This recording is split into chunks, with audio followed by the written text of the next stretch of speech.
محاليل الأملاح يا إما حامضية يا إما قاعدية يا إما متعادلة. بحددها إزاي؟ الشديد يكسب. يعني إيه؟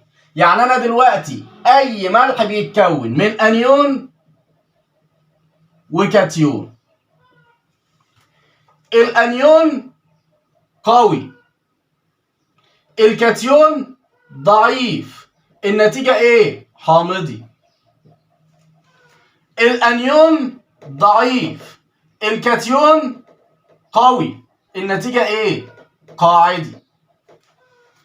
الأنيون قوي، الكاتيون قوي، النتيجة إيه؟ متعادل. طب ثانية واحدة، طب افرض بقى اداني أنيون ضعيف وكاتيون ضعيف، برضو الشديد يكسب. يعني ايه؟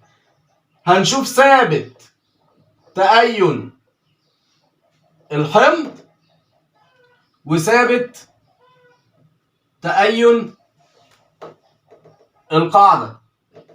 لو ثابت تأين الحمض أكبر من ثابت تأين القاعدة يبقى حامضي. لو ثابت تأين الحمض أقل من ثابت تأين القاعدة يبقى قاعدي. لو ثابت تأين الحمض بيساوي ثابت تأين القاعدة وده مستحيل يبقى متعادل.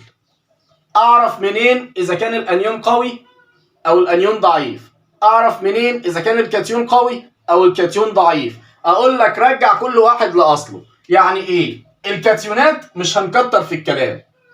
أي فلز كاتيون قوي، أي كاتيون تاني غير الفلز يبقى كاتيون ضعيف.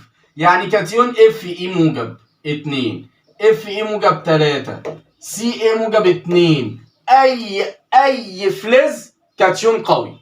طيب ان اتش 4 الله ده امونيوم، هو ده جاي من فلز؟ لا يبقى ضعيف.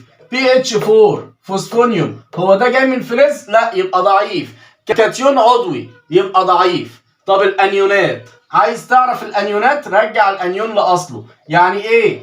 اس او 4 سالب 2 اصله جاي منين؟ جاي من ال H2 اس او 4. حمض قوي ولا حمض ضعيف؟ حمض قوي. ايه اللي عرفني؟ ارجع للفيديو بتاع الاحماض القويه والاحماض الضعيفه، هتعرف ازاي تحدد الحمض القوي من الحمض الضعيف. خلصنا الاحماض، خلصنا الكاتيونات، خلصنا الاملاح. اشوفكم مع فكره جديده وفيديو جديد.